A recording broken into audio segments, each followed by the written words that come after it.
Students, welcome to the video. आज के इस वीडियो में हम मेल पार्ट ऑफ फ्लावर के बारे में करने वाले हैं। ये बहुत इम्पोर्टेंट वीडियो होने वाला है आपके बोर्ड पॉइंट ऑफ व्यू से भी और नीट पॉइंट ऑफ व्यू से भी। आपके इस पोर्शन में से एनसीईआरटी के एक एक वर्ड से क्वेश्चन आ सकता है, तो बहुत ही ध्यान से पढ़ेंगे। देखिए, figure 2.2a shows the two parts of typical स्टेमन। जो मेल पार्ट होता है फ्लावर का उसको स्टेमन कहते हैं, हमने पहले पढ़ा हुआ है। तो ये जो आपका डायग्राम है इसके अंदर क्या बताया गया है कि जो स्टेमन के दो पार्ट के बारे में बताया गया है। जो ऊपर का बाइलोब्ड पार्ट होता है वो एंथर होता है, और जो tube like structure long cylinder जो होता है उसको कह देते हैं हम फिलामेंट। तो एंथर और फिलामेंट स्टेमन के दो पार्ट हैं। देखिए, the long and cylinder stock called the filament. जो फिलामेंट है वो लॉन्ग होता है, ट्यूब लाइक स्ट्रक्चर, उसको कह देते हैं filament. And the terminally generally bilobed structure called the anther. और जो फिलामेंट के टर्मिनल पार्ट के एंड पार्ट के ऊपर बाइलोब्ड स्ट्रक्चर होता है उसको कहते हैं anther. The proximal end of filament is attached to the thalamus और the petal of the flower. जो आपके फिलामेंट का प्रोक्सिमल एंड होता है, एक एंड के ऊपर जो टर्मिनल एंड है उसके ऊपर तो आपका एंथर है, लेकिन जो प्रोक्सिमल एंड है जो उसका दूसरा एंड है वो नीचे थैलेमस के ऊपर अटैच हो सकता है, और या तो फ्लावर की जो पेटल का पार्ट होता है उसके ऊपर अटैच हो सकता है। तो जो आपका अब क्वेश्चन पूछा जाए फिलामेंट किससे अटैच होता है, तो हम कहेंगे थैलेमस और पेटल ऑफ द फ्लावर। आगे देखिए, the length and number of stamens are variable in flower of different species. जो फ्लावर की अलग अलग स्पीसीज़ रहेंगी उनके अंदर कितने स्टेमन रहेंगे और उसकी लेंथ क्या रहेगी वो अलग अलग होती है। मतलब ये वेरिएशन है, अलग अलग फ्लावर की स्पीसीज़ में अलग अलग नंबर और अलग अलग लेंथ के स्टेमन पाए जाते हैं। If you were to collect a stamen each from 10 flower and arrange them on a slide, you would be able to appreciate the large variation in size seen in nature। तो मतलब size के अंदर बहुत ज़्यादा variation है। अगर हम nature के अंदर अलग अलग फ्लावर्स के स्टेमन को ऑब्जर्व करेंगे तो उसके साइज़ में बहुत ज़्यादा वेरिएशन है। Careful observation of each स्टेमन under A dissecting microscope and making NEET diagram would elucidate the range in shape and attachment of anther in different flower। तो अगर हम हर एक स्टेमन को अगर डाइसेक्टिंग माइक्रोस्कोप के अंदर देखें और उसका एक बार डायग्राम बनाएं तो हमें अलग अलग शेप और अलग अलग शेप के एंथर्स की हमें डिफरेंट फ्लावर्स के ऊपर मिलेंगे। आगे देखिए, अब बात करते हैं हम एंथर की। A typical angiosperm anther is bilobed with each lobe having two theca, यानी they are dithecous। क्या बोल रहा है, जो एंजियोस्पर्म होते हैं यानी जो फ्लावर बियरिंग प्लांट्स हैं, मतलब ऐसे प्लांट्स जिनके सीड जो है किसी फ्रूट के अंदर कवर होते हैं उनको बोलते हैं एंजियोस्पर्म। तो एंजियोस्पर्म के जो एंथर होते हैं वो बाइलोब्ड होते हैं, मतलब उसके अंदर दो लोब्स हैं। देख लिए, मैं दूर दूर बना रहा हूँ, मान लीजिए दो लोब्स हैं। With each lobe having two theca, जो हर एक लोब है उसके अंदर दो थीका है, मतलब हर एक लोब के अंदर दो कंपार्टमेंट है। मान लीजिए पहला लोब हो गया और ये दूसरा लोब हो गया, और हर एक लोब के अंदर दो कंपार्टमेंट है। Each lobe having two theca, this is theca 1, this is theca 2, this is theca 1 of lobe 2 and this is theca 2 of lobe 2। तो हम क्या कहेंगे, typical angiosperm anther is bilobed with dithecous condition, यानी कि each lobe having two theca, theca मतलब compartment. तो हर एक जो लोब है उसके अंदर दो कंपार्टमेंट, उसको कहते हैं डाइथिकस। Often A longitudinal groove runs length wise separating the theca. क्या होता है कि जो हर एक लोब के अंदर दो थीका है, तो थीका को सेपरेट करने वाला क्या होता है, एक लॉन्गिट्यूडनल ग्रूव होता है जो ऊपर से नीचे तक मूव करता रहता है। इसको हम आगे कहेंगे लाइन ऑफ डिहिसेंस। तो जो लाइन ऑफ डिहिसेंस होती है या लॉन्गिट्यूडनल ग्रूव होता है जो लेंथ वाइज रन करता है, मतलब ऊपर से नीचे तक वो रहेगा, तो वो क्या करता है इन दोनों थीका को, मतलब एक लोब के अंदर दो थीका है तो दोनों थीका को सेपरेट करने का काम करता है लाइन ऑफ डिहिसेंस या longitudinal groove. Let us understand the various types of tissues and their organization in transverse section of an anther. ये जो आपका अगला पोर्शन है उसमें ये कहेगा कि भाई जो एंथर के अंदर कौन कौन से टाइप्स के टिश्यू हैं और उनकी ऑर्गेनाइजेशन कैसे है, इसके बारे में बात करते हैं। The bilobed nature of anther is very distinct in transverse section of the anther. तो जब हम ट्रांसवर्स मतलब बीच में से काटते हैं इसको, जैसे कि ये वाला जो दिखाएगा, मान लीजिए एंथर, तो इसको हमने बीच से कट किया तो हमें कुछ ऐसा दिखेगा, इसको बीच से काटा तो ऐसा कुछ दिखेगा। तो इसके अंदर हमें 4 जो है आपके थिकल दिखते हैं हर एक कोने में, और 2 लोब होते हैं। एक लोब के अंदर 2 थिका है, तो टोटल 4 थिका हो गया, और एक लोब के अंदर 2 थिका हो गया। देखिए, the bilobed nature of the anther is very distinct in transverse section of anther.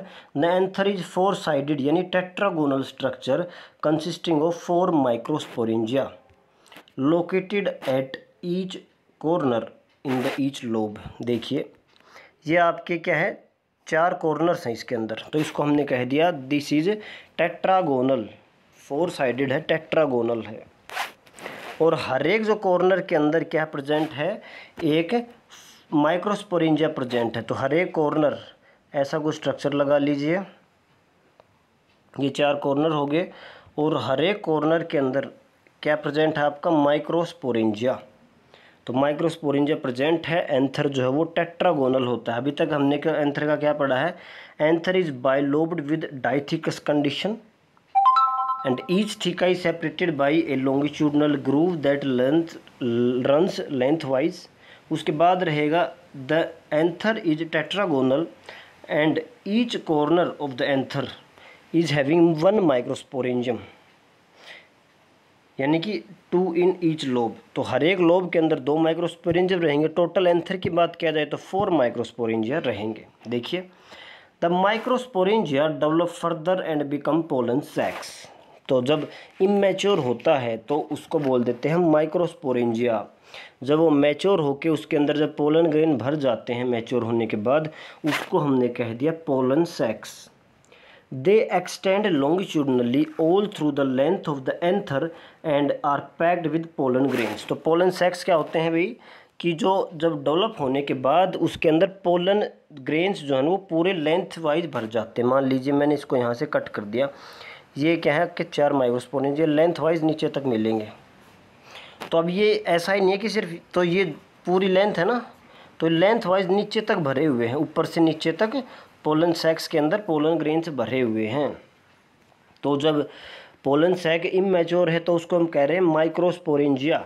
जब माइक्रोस्पोरेंजिया मैच्योर हो गया तो उसको कह दिया पोलन सैक। और पोलन सैक के अंदर क्या है आपके पोलन ग्रेन्स पैक है पूरी लेंथ वाइज, पूरे ऊपर से नीचे तक। अब हम देखते हैं जो माइक्रोस्पोरेंजियम होता है, मतलब सिंगल को बोलते हैं माइक्रोस्पोरेंजियम और चारों को मिला के microsporangia plural. In transverse section, a typical microsporangium appears near is circular in outline। अगर हम हर एक कॉर्नर के अंदर हमने कहा कितने हैं, 4 आपके माइक्रोस्पोरेंजियम हैं। रेड कलर से दिखा रहा हूँ, ये 4 आपके माइक्रोस्पोरेंजियम हैं, टेट्रागोनल हमने बताया। अब अगर हम एक माइक्रोस्पोरेंजियम की अगर हम बात करें तो वो क्या होता है, नियरली सर्कुलर होता है, आउटलाइन में सर्कुलर मिलेगा। पहली point, it is generally surrounded by 4 wall layer. तो इसके अंदर क्या होते हैं, 4 लेयर होती हैं, अलग अलग लेयर्स होते हैं, 4 वॉल लेयर होती हैं। पहला है एपिडर्मिस, दूसरा है एंडोथीशियम, तीसरा है मिडल लेयर एंड चौथा है टेपेटम। तो इसको याद रखना, इसके ऊपर क्वेश्चन आ सकता है, describe the structure of microsporangium. तो इसमें हम क्या बताएंगे, in a transverse section a typical microsporangium appears circular, पहला पॉइंट। दूसरा point, each microsporangium is surrounded by 4 walls, 4 wall layer. The first one is epidermis, second one is endothecium, third one is middle layer and the fourth is tapetum. The outer 3 wall layers perform the function of protection and help in dehiscence of anther to release the pollen। जो आपकी पहली 3 layer हैं, epidermis, endothecium और middle layer, ये क्या है आपकी protection का काम कर रही हैं। The outer 3 layer perform the function of protection, और क्या करते हैं, help in dehiscence of anther to release the pollen, और जो एंथर से पोलन को रिलीज करने में, जब आपका एंथर मैच्योर हो जाता है तो जो लाइन ऑफ डिसेंस होती है वो टोर्न आउट हो जाती है, फट जाती है, और जब फट जाती है तो पोलन ग्रेन्स जो पोलन सैक्स के अंदर भरे हुए हैं वो भी एक्सपोज होते हैं और वो बाहर रिलीज होते हैं। तो इसमें हेल्प करेंगे तीनों layer, epidermis, endothecium and middle layer. The inner most wall layer is the tapetum, जो अंदर ही अंदर मिलेगी वो है टेपिटम। अब टेपिटम का फंक्शन देखिए, it nourishes the developing pollen grains. Tapetum का फंक्शन क्या होता है, नरिशमेंट प्रोवाइड करना। जो पोलन सेक्स के अंदर पोलन ग्रेन है वहाँ पर अंदर की लेयर है, क्योंकि अब उसके अंदर जैसे जैसे वो मैच्योर होगा तो टेपिटम क्या करेगा, जो अंदर पोलन ग्रेन, जो मेल जो आपका गेमेटोफाइट है वो डेवलप हो रहा है तो उसको नरिशमेंट प्रोवाइड करने का काम करती है tapetum. Fourth layer of microsporangium, tapetum. Cells of the tapetum possess dense cytoplasm and generally have more than one nucleus। देखो इसका 2 पॉइंट्स आए टेपिटम के, तो इसके जो सेल्स होते हैं उसके अंदर डेंस साइटोप्लाज्म होता है, जो अंदर साइटोप्लाज्म सेल के अंदर लिक्विड भरा होता है वो डेंस होता है। और दूसरा क्या है, उसके अंदर न्यूक्लियस एक से ज़्यादा मिलते हैं, मल्टी न्यूक्लिएटेड रहती है। क्योंकि हमें पता है ये नरिशमेंट प्रोवाइड करता है तो इसके अंदर रिजर्व फूड मटेरियल का और अदर न्यूट्रिएंट्स का ज़्यादा होना ज़रूरी है, जिससे वो दूसरे जो पोलन ग्रेन्स हैं उनको अच्छे से नरिशमेंट कर सके। इसी के कारण इसके अंदर साइटोप्लाज्म डेंस होता है और न्यूक्लियस भी मोर देन वन होते हैं, मल्टी न्यूक्लिएट कंडीशन इसी कारण होती है, क्योंकि ये डेवलपिंग पोलन ग्रेन्स को न्यूट्रिशन प्रोवाइड करेगा। When the anther is young, a group of compactly arranged homogeneous cells called the sporogenous tissue occupy the center of each microsporangium। क्या होता है जब एंथर यंग होता है, मान लीजिए एंथर का मैं ऐसे 4 कॉर्नर दिखा रहा हूँ, टेट्रागोनल स्ट्रक्चर। अब क्या है, एंथर यंग है तो इस केस में हर एक जो कॉर्नर है उसका जो सेंटर के ऊपर एक होमोजीनियसली, मतलब सभी सेल्स एक ही तरह के होमोजीनियस सेल्स होते हैं, वो कॉम्पैक्टली अरेंज होते हैं, इसको कहते हैं स्पोरोजिनस टिश्यू।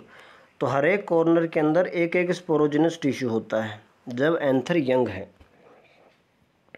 अब इस स्पोरोजिनस टिश्यू से आपका बनेगा माइक्रोस्पोरेंजियम, तो उसको हम कह देते हैं माइक्रोस्पोरोजेनेसिस।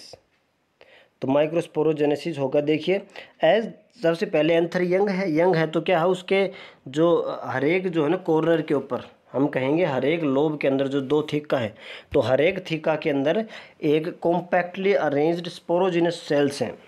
कॉम्पैक्टली मतलब बहुत ही पास अरेंज्ड है, होमोजीनियस सेल्स है। होमोजीनियस मतलब जिसको जो सभी एक जैसे हैं, उसके अंदर सभी कंपोजिशन सेम है, कंटेंट सेम है, देखने में सेम है, तो होमोजीनियस सेल्स हैं जिसको हम कहेंगे स्पोरोजिनस टिश्यू।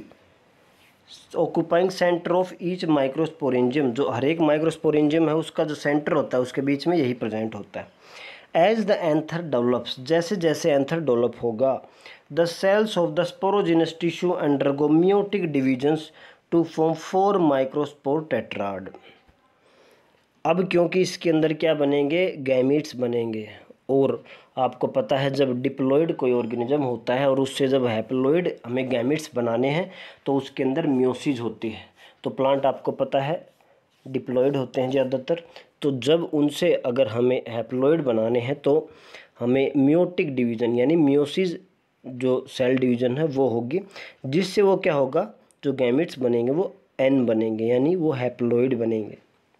तो अब क्या है, ये जो स्पोरोजिनस टिश्यू होता है उसके अंदर जो कॉम्पैक्टली अरेंज्ड होमोजीनियस सेल्स हैं उसके अंदर मियोटिक डिवीज़न होगी और हर एक सेल आगे जा कर के 4 माइक्रोस्पोर टेट्राड बनाता है। Meiotic division to form 4 microscopic tetrad. देखिए प्लॉइडी क्या होगी, तो प्लॉइडी भाई क्रोमोसोम वो जो है हाफ हो जाते हैं, इसीलिए हम उसको कहते हैं हैप्लॉइड। आगे देखिए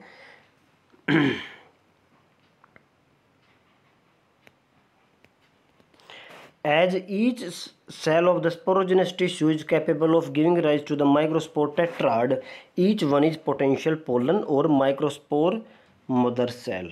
क्या कहा था जब आपको जब शुरू में कॉम्पैक्टली अरेंज्ड होते हैं, जब आपका एंथर यंग होता है तो सेंटर में कॉम्पैक्टली अरेंज्ड होते हैं होमोजीनियस सेल्स, उसको कहा था स्पोरोजीनियस टिश्यू। तो टिश्यू है तो मतलब उसके अंदर बहुत सारे सेल्स हैं और वो होमोजीनियस हैं। तो हर एक सेल की कैपेसिटी है कि वो मियोसिस कर सकता है और मियोसिस के बाद एक मियोसिस से 4 क्या बनाएगा आपके माइक्रोस्पोर, और तो इसको हम कह देते हैं माइक्रोस्पोर टेट्राइड। तो हर एक जो आपका स्पोरोजेनस टिश्यू का सेल है वो एक माइक्रोस्पोर टेट्राइड को जन्म दे सकता है। इसीलिए उसको हम कहते हैं पोटेंशियल पोलन, मतलब उसके अंदर पोलन ग्रेन बनाने का पोटेंशियल है। हर एक स्पोरोजेनस टिश्यू के सेल के अंदर एक पोलन ग्रेन या हम पोलन ग्रेन बनाने का पोटेंशियल है, इसको कहते हैं पोटेंशियल पोलन और माइक्रोस्पोर मदर सेल। तो उसको हम कहेंगे पोटेंशियल पोलन और माइक्रोस्पोर मदर सेल। आगे देखिए, the process of formation of microspores from a pollen mother cell through meiosis is called microsporogenesis. तो हमने क्या कहा कि भाई जो स्पोरोजीनस टिश्यू होता है उसके अंदर होमोजीनियसली कॉम्पैक्टली अरेंज्ड सेल्स होते हैं और हर एक सेल को हमने कहा पोटेंशियल पोलन और माइक्रोस्पोर मदर सेल, या उसको हम कह देते हैं पोलन मदर सेल। तो क्या है फॉर्मेशन ऑफ माइक्रोस्पोर्स, तो माइक्रोस्पोर्स की formation from pollen mother cell through meiosis is called microsporogenesis. Definition आ सकती है 1 नंबर में, व्हाट इज माइक्रोस्पोरोजेनेसिस। तो सेम लाइन लिखनी है कि the process of formation of microspores from a pollen mother cell through meiosis is called microsporogenesis. आगे देखिए, the microspores as they are formed are arranged in cluster of 4 cells called microspore tetrad. क्योंकि आपको पता है जब एक cell meiosis के अंदर जाता है तो उससे 4 सेल बनते हैं नए, और हर एक सेल का जो प्लॉइडी होगा वो हाफ हो जाता है, हैप्लॉइड हो जाता है। अगर ये पेरेंट सेल 2n था तो ये सब n मिलेंगे। तो जब मान लीजिए ये कोई एक सेल है स्पोरोजेनस टिश्यू का, इसके अंदर मियोसिस हुई तो इससे क्या बने आपके 4 माइक्रोस्पोर बने, और 4 माइक्रोस्पोर बने तो उसको हमने कह दिया microspore tetrad. As the anther mature and dehydrate, अब क्या हो बन चुके हैं, जैसे जैसे अब एंथर मैच्योर होगा और डिहाइड्रेट मतलब अपना वाटर को लॉस करेगा, the microspores dissociate from each other and develop into pollen grains. मान लीजिए ये आपका माइक्रोस्पोर टेट्राड है, मतलब एक स्पोरोजेनस सेल्स का जब मियोसिस हो तो ये 4 अरेंज्ड हो गया ऐसे, तो ये क्या है माइक्रोस्पोर है, और ये टोटल को बोलेंगे माइक्रोस्पोर टेट्राड। जैसे जैसे एंथर मैच्योर होगा, डिहाइड्रेट होगा, वैसे वैसे ये फुल्ली फंक्शनल पोलन ग्रेन के अंदर डेवलप हो जाएंगे और 4 पोलन ग्रेन बन जाएंगे। Inside each microsporangium several thousands of microspores और pollen grains are formed that are released with dehiscence of anther. तो हर एक माइक्रोस्पोरेंजियम के अंदर, क्योंकि बहुत सारे स्पोरोजिनस सेल्स हैं, तो हर एक के अंदर मियोसिस होगी, हर एक के अंदर माइक्रोस्पोर टेट्राड बनेगा और उससे बहुत सारे पोलन ग्रेन्स रिलीज होंगे जब वो मैच्योर होगा। जब एंथर डिसेंस होगा मतलब एंथर जब टॉर्न आउट होगा, फटेगा जब डिहाइड्रेट होके मैच्योर होके, तो बहुत ज़्यादा मात्रा में आपके पोलन ग्रेन्स रिलीज होंगे। नेक्स्ट वीडियो में हम पोलन ग्रेन्स के बारे में पढ़ेंगे कि पोलन ग्रेन्स के स्ट्रक्चर क्या है, इसके अंदर कौन कौन सी मेम्ब्रेन्स हैं, कैसे ये प्रेजेंट होते हैं, और उससे अगले पोर्शन में हम आपका मेगास्पोरेंजियम को स्टार्ट करेंगे।